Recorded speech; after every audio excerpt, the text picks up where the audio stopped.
Well, hello.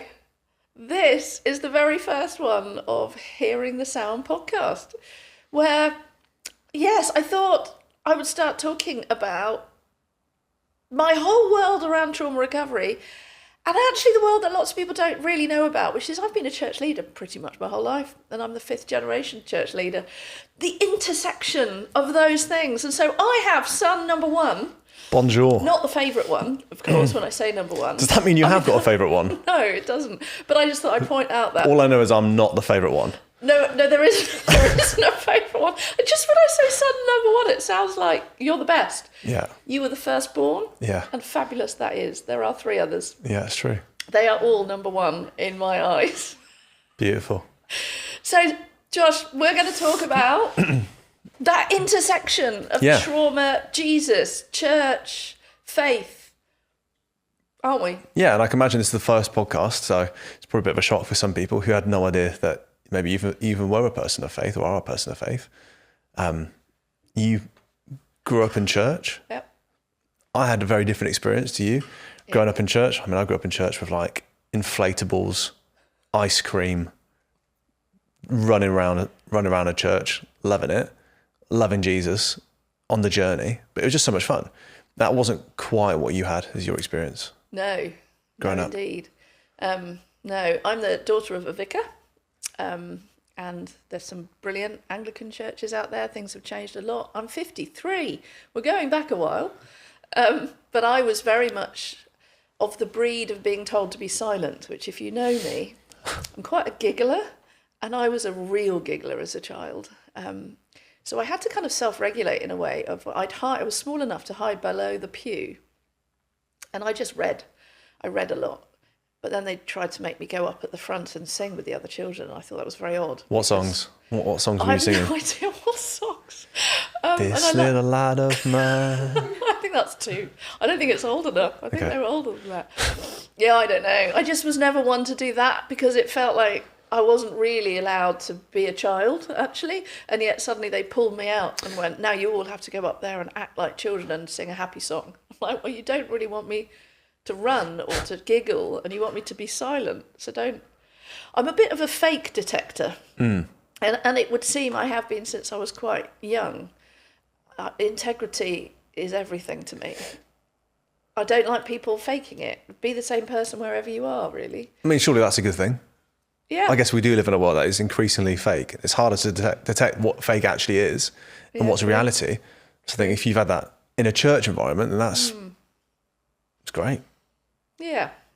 So I kind of grew up with that. We went to a few different churches. I'm not really sure. I think I moved 13 times as a child. So we did go to various different churches, various different styles, and some of them were met in a school and that kind of thing. But I really could be my issue. Really could. But I never felt like I fitted in, actually. And I never felt I was welcome as a child. At the different ages I was, until we hit, actually there was an Anglican church in my teenage years, had the best youth group ever, forgot that. Really? Absolutely brilliant, yeah, loved it. There were 50 of us squidged into a home. Wow. I need to remember this more often, because sometimes I panic there's not enough room for people. I remember having to find a space that was the right size for my bottom, in between all the youth, because there were like 3 sofas and 50 kids. And we literally took up every spare inch and discuss the Bible. Wow. It was really fun. I mean, we were obviously also looking to see who we might marry one day, but we also discussed the Bible. How old were you? 14 to 18. Love that. Yeah, I loved it. Yeah, still connected to quite a few of them. So, yes, apparently I need to be closer to the mic. How's that? I'm not a natural podcaster, but we're going to get there, aren't we? This first one, if you're not close enough to the mic, apparently I look really pale, so we're doing really well. It's going great for us. Yeah, we are. So Jesus, trauma recovery, faith, church. Yeah. Trauma-informed churches. That's a thing I started recently because I really think churches can be trauma-informed. And that can change lives completely. Yeah. I mean, Jesus would have been the most trauma-informed person on earth. Yeah. It's just funny we have to have like almost that label of trauma-informed churches to differentiate between, I guess, the culture and the kingdom Jesus had and where we are today. What does trauma-informed churches look like? What specifically are the kind of things you've been talking about or like being so intentional about when it comes to this church that you're a part of? Like, how's that been that journey for you? That's a really big question. We've got time. Okay, I think if I had to summarise it, I think even looking back to when I was a kid, I'd call it human-centred. So it's Jesus-centred, don't get me wrong, entirely Jesus-centred. Church is built about his name. Don't clip that. It's his name. It's about him and his mission and his kingdom. But it's about understanding who humans are. And I feel like the world is still learning that one. We all are. But understanding child development theory, understanding what is normal for what age, how do children understand Jesus? How do they understand the Bible? What should we tell them at what age? And what's just we're not lying, we're just not telling them things if they're not at the right age to tell them things. How do they mature in their understanding of complex theologies that we're still wrestling with? Yeah. And then what does it actually feel like to be a human? I think that's the big thing. And I think being around a culture, and I've tried to intentionally build cultures in all the organisations where we're actually really fine owning our stuff, owning being a human. So we're pursuing becoming more like Jesus, absolutely. But on the journey, none of us are there yet.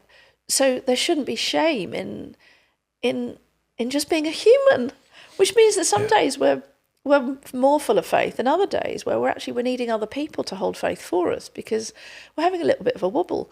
I don't think that's an immature follower of Jesus. I think that's a normal human. Yeah. I mean, if you read the whole Old and New Testament, we see that, right? Yeah, totally. I think that sounds, so like people listening might be like, yeah, I know what it means to be a human. I've been a human for X amount of years, but I think that is, oh, that phone. Sorry, it pinged. Good news is that I have a friend that I met yesterday, which is a rare occurrence because I'm usually working, and she's already started to look for mother of the groom outfits. So that was a ping, I think, from her. Great work. Yeah. Great work. Yeah, I'm not ready to look at that yet. Not emotionally. No. And we're in a podcast. Yes. Both of those reasons are two reasons why not ready to look at that quite yet. I apologise for the ping. I thought I put it on. But I put it on airplane. Probably quite a good example of being human.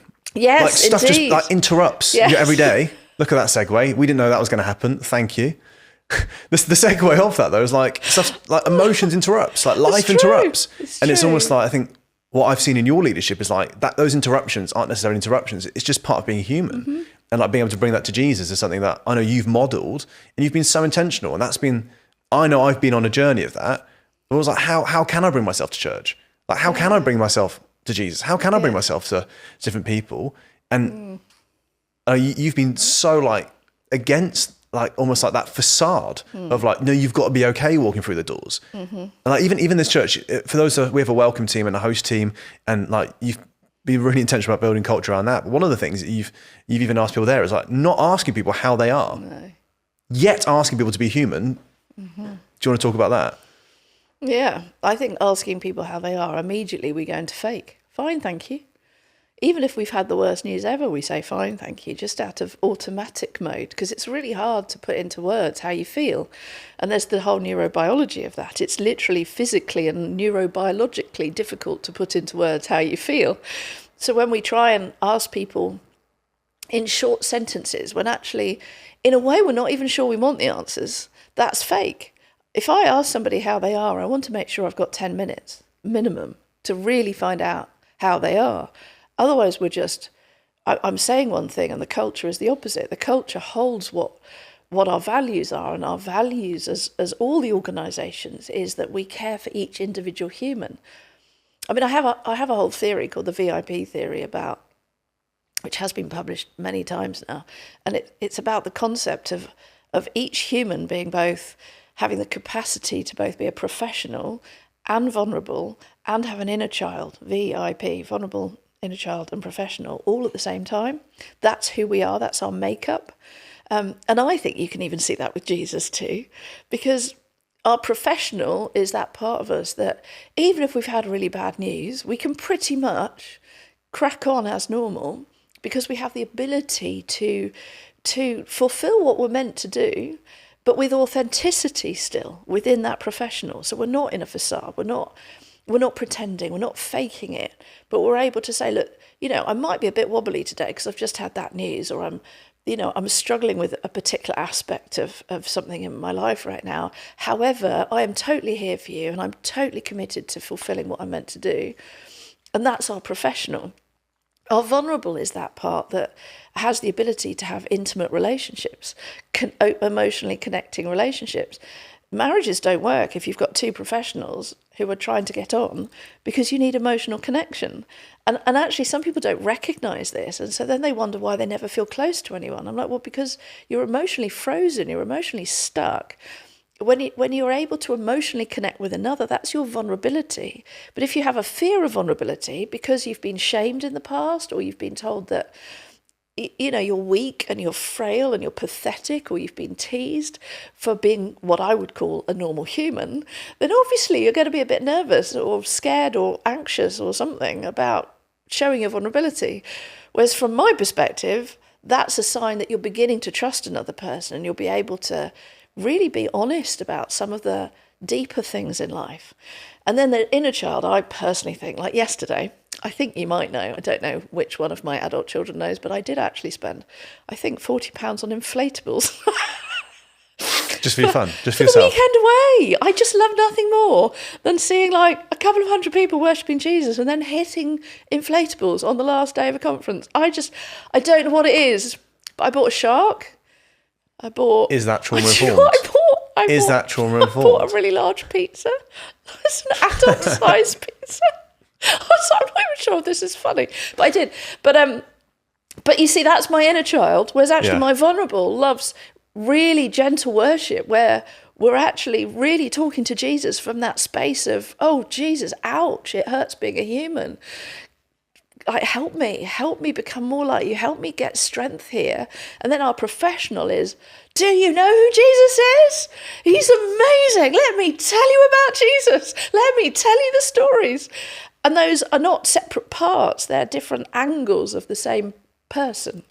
So I find that theory is helpful to describe what I perceive to be a healthy human, but I don't think is hugely understood because of cultures of shame, cultures of perfection.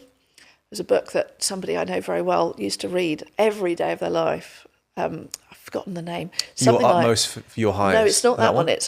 It's actually called something like Being Perfect. Right. Yeah, it's extraordinary. But some people have this fear of doing anything wrong, fear of letting God down. Yes, I'd love to hear your thoughts on that then. So like when Jesus says at the end of the Beatitude, like, be perfect for your Father in heaven, like, is perfect. Yeah. That's a command of Jesus. Yeah. And what does that perfection look like? If it's in light of the VIP, which I think is like such a helpful theory, like I know it's helped me loads. Like, what does that mean? Will we know what that means? I think be perfect is trusting Jesus on the journey of becoming who we're meant to be and continually surrendering to his process of transformation. And I think the day we stop acknowledging that we need to be transformed by him, we're a bit stuffed, really. And I think I certainly grew up in environments where there was this striving and this desperation to be better than we were, and that's, I think, sometimes where the fake and the shame comes in. It's this, I have to be perfect, I have to try harder, which any of us know. I mean, I used to play instruments. If you try and strive like that, you fail miserably. You've got to relax to be able to do most things. All the different hobbies I used to do, dancing, everything. It's like you have to relax. If you're all uptight, you can't do it. And I think it's relaxing in the knowledge that Jesus knows us. He knows our backgrounds. He knows our trauma experiences. He knows who we are created to be. And when he breathes life into that, and when we're simultaneously surrendering to his process, then we can become more like him. Not as in he's the main feature of the whole book of the Bible, not like him in that way, because there's only one Jesus, becoming more like him in his character. Yeah. And his character was extraordinary. He never shamed anyone.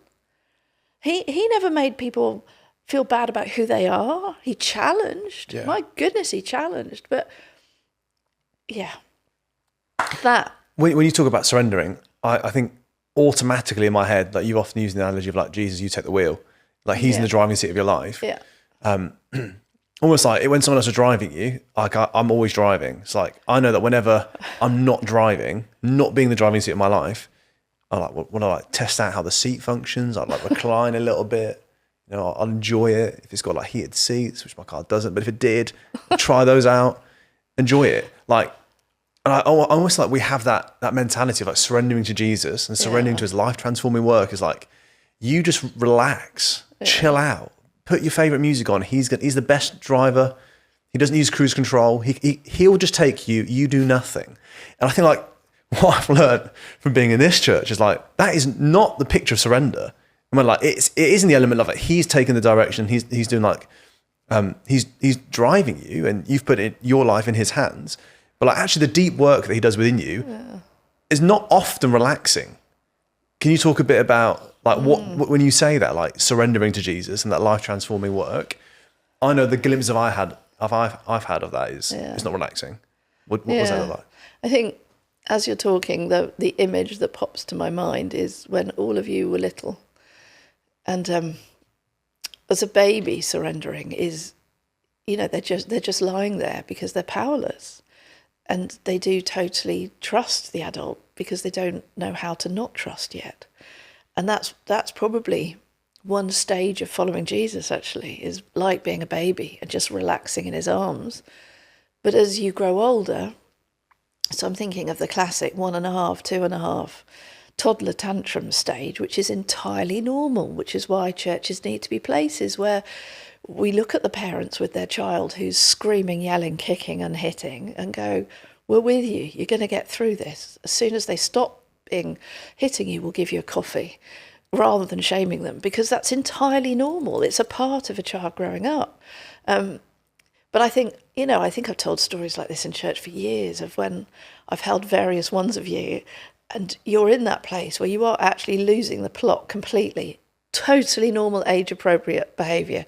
But you're like 1.5, 2, and you desperately want to eat that, I don't know, tree or something, let's say, whatever. And I'm like, you're not going to eat the tree because you're going to throw up and I don't want to deal with that. That kind of scenario. I will eat the tree. Yeah, right, that. But it's that kind of insanity of a 2.5-year-old. You're like, no, Poppet, it's not going to happen. And the frustration that you feel, which means that you I held you. And I knew that I'm holding you with absolute love and commitment and passion that you weren't going to eat that tree or that slug or whatever. You're not going to do it. It's not going to harm you. I'm not going to let you. But you're so little that in your head, you're like, how can you hurt me in this way? How can you cause me to not have freedom? How are you not letting me do that thing? And the injustice that you feel, but I'm the grown-up. And I know how harmful it's going to be if you do that thing, because I'm a grown-up. You're little. You're tiny. You don't know any better. It's not your fault. There's no shame on that. There's no guilt. There's no feeling of, my goodness gracious me, how dare you act like that? It's just, oh, Poppet. I think I used to literally be holding you, sometimes tears running down my face, because I'm like, oh, Poppet, you just don't know what I know. You're going to be okay, but I promise you doing that thing is really bad for you. Just trust me in it. We're going to get through this, and I'll try and distract you from the pain of your surrender right now, because you're not really wanting to surrender in my arms. And then eventually, I'll never forget the feeling of many of you, 4 of you, over many years, suddenly you go limp. And it's that thing. And it's like you give up. And then I'm able to properly comfort you and go, do you know what? It's going to be okay. Should we go and do something lovely together? Should we go and read that book? Should we go and play with that car? Should we go and do that? And then just your breathings changes and you're relieved. And it's like, okay, I trust you. And I feel like that's us with Jesus. I really do. All of us. I don't think anyone gets away with it, because it's part of being a human, that sometimes Jesus says, don't do that. Don't do that, Poppet. If you keep doing that, it's going to screw you over. Honestly, you're going to live with the impact of that. Don't do it. And we're little, and so we're going, no, God, you don't understand, I need to do it. And God's there with his arms outstretched going, no, honestly, I know better. I created you. And as you lean into my arms and as you just breathe, you'll eventually understand when you're older, and you'll be so grateful that I held you in that moment. And it might feel like restraining, and it might feel like you're kind of having to submit and surrender, but I promise you it's going to work out so much better than if you just escape my arms and run off and do what you want to do. That's how I see it. It's beautiful. I think it's amazing. Follow the heart of God. Yeah, completely. Can I ask, like, something that I've learned, I think just doing one of your courses or something, was about how, like, that sometimes that desire and that want for that person to be doing those things, like, actually isn't that cognitive. But they're like, I remember you saying, so we walked past this house, like when I was a kid, and it smelled a lot like weed, a lot of it. And I know that was like, I was quite shocked by that. And later down the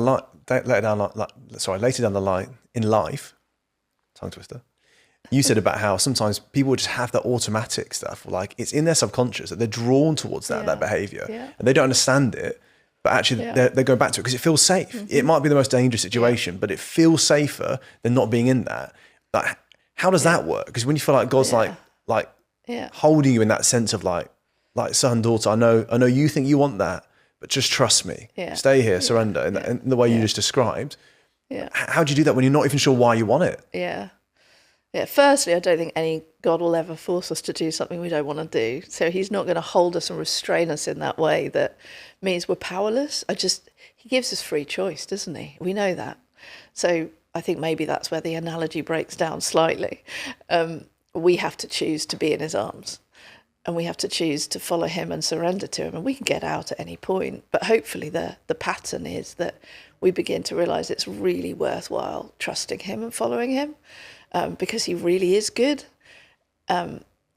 So there's a kind of thing within trauma where we end up finding comfort in that which feels familiar. So our brain can go, I hated that experience as a child. I hated what happened to me. But we can find that our subconscious is drawn to it because it feels familiar. So we can see quite often in generational patterns that maybe children grew up with violence and chaos, and they will be able to articulate maybe, when they get to 10, 11 upwards, like, I just never want to have a home like this when I'm older.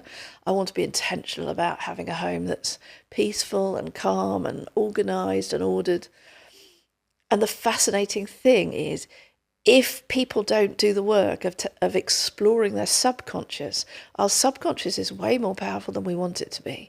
So it can lead us to make decisions based on that which feels familiar, where there's a clash between our head, which essentially gets overruled by this drive towards it. So you mentioned the weed thing.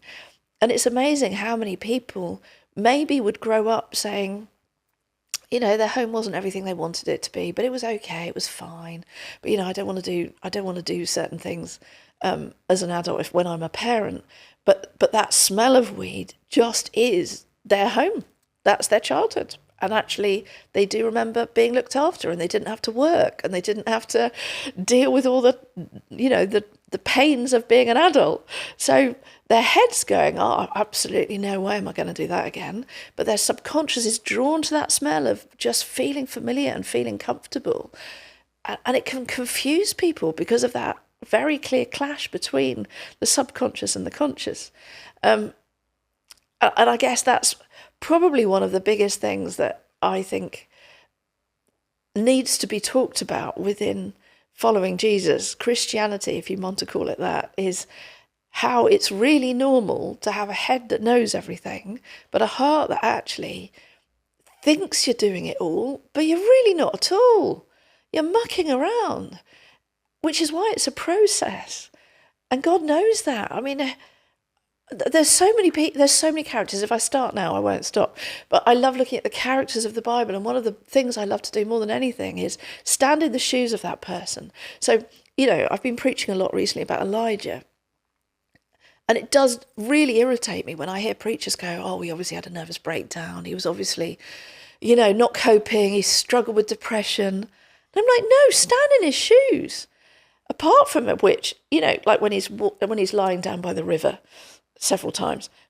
But when you know the story, he's walked miles. He's just had to get every ounce of courage about him to stand before a king and say there's going to be a drought.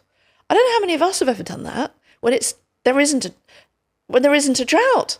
Yeah. Like the level of faith, the level of emotional exhaustion and the emotional energy you'd need is exhausting. So it's understanding that impact on those characters, rather than reading it like they're just normal robots. They're not robots, they were humans who lived with huge amounts of emotions. But our subconscious experiences of life form very, very strong sensory memories and almost predictions of our future. And when we don't process that, because we're like, nope, not looking at that, absolutely not, don't need to do that, then I'm just going to completely ignore that. I'm just going to crack on because that's in the past. It's in the past. Forget that, which is in the past. Press on to the future. The problem then is people are going with their heads. And when all of our churches are full of teaching which is at heads and our hearts aren't being transformed, there's a clash and we end up having secret lives and secrecy. And right now, can't we see the devastation of, people being exposed as leaders we respected, that said the right things, that looked like they lived a life of integrity, and suddenly we find out they weren't. And I would argue that's the clash, the same clash as the example you gave as head and heart. And my passion is yes, let's know stuff. Yes, let's understand stuff. Yes, let's have cognitive knowledge about Jesus, the Bible. Absolutely. But can our primary attention be our heart, which arguably is our subconscious? It's that element that we're not entirely sure about it. We're trying to understand it more. And I guess that's where therapy is really helpful. And that's why, back in 1990, I did my theology degree in 1990 to 94. And in 92, I started a psychotherapy course because I wanted to be a good pastor. And I figured I didn't really understand the heart. So how could I help people become more like Jesus? And how could I help create cultures of churches where people were honest and real and not fake when it's about your heart? I was like, I'm learning here about theology, but I'm struggling sometimes to apply the theology I'm learning with my everyday life because there's quite a few leaps to go through because culturally we're quite different from the Old and New Testament. So there's quite a lot of, even the Hebrew and Greek, how it's translated. There's a lot of leaps to go through. So how do I live as a follower of Jesus in today's life when I want knowledge, I want to know stuff, but I actually want my heart to be transformed by Jesus. I want to have a heart that is increasingly pure and increasingly transparent. And so ultimately, a phrase I always use is integrity is the integration of our subconscious and our conscious. We can't be people of integrity. We can't be people of good character where we're self-aware. I often say self-awareness is the key to integrity. We can't be people of integrity and good character without self-awareness. We often can't have self-awareness without people that will speak honestly to us. We need people around us that will be courageous enough to speak honestly. But then we need to process stuff, which I would argue not all, a lot of therapists aren't trained to do this, ironically. A lot of people aren't, but understanding the impact of experiences in our childhood, processing that, acknowledging it, being aware of it, not being ashamed of it, means that we can actually begin to allow Jesus to heal those in ways that enable us to hopefully become more like him. And what does that look like? It doesn't look like anything to do with a stage. It's our ins and outs of human interaction with everybody, whether that's the shop person selling us milk or whether that's filling our cars with fuel or the people we work around. They're the ones that tell us if we're becoming more like Jesus or not. Yeah, that's not our social media. That's fake. Yeah, I love that. Did I answer that question? Yeah, you absolutely did. And because we were talking sometimes about forget the question. like the subconscious rules. Because I think even as you've been saying that, I've been thinking about myself, going, well, maybe for me it wasn't drug related. That was a subconscious draw, but for me it could have been actually the experience of a church growing up, and that's been the thing that I want to replicate in my subconscious as to now, and then it becomes about the thing rather than about the person of Jesus. Yeah, right. And that's something that I like. Jesus, Yeah. yes, is never changing, but absolutely, like his how the methodology looks. Yeah, It's not Jesus. yeah. And I think that's been a really interesting thing for me to journey over the last couple of years, is like, well, actually the subconscious draw to want to replicate the things of old, where God might not be in anymore, is like, it was also that same thing of like, it's the facade, or it's like just the professional, but where is it in the vulnerable? And it's been like, it's a big thing to explore. You can see that in the strength and the pull and the draw within religion. Yeah. I feel like we need to talk about that, but I think we've run out of time. Can we start on that one? I mean, the two of us weren't going to be talking next time. It was going to be someone else, but I feel like that is really interesting, because that brings us on to the whole subject of what even is church today. Nice. What was God's original intention for church, and how much has it become about what's familiar and is therefore comfortable versus, but what's God saying for today? He's the same yesterday, today, and forever, but he's also living. He's not dead, and a living thing changes. Yeah. So he who he is hasn't changed, but his house is meant to change. That will be fun. Should we talk about that next time? Let's do it. You're invited. Thank you. I accept. Son number one. I think that's the end. It's been great to have you, if you are there watching or listening. I think that was a podcast. I have done 3 podcasts for other people, I think, but I'm not really sure what a podcast is. I hope this is a podcast. I hope we've done a thing. I loved talking to you. I really enjoyed it too. Thanks for having me on. That was fun. Great. See you again. Bye.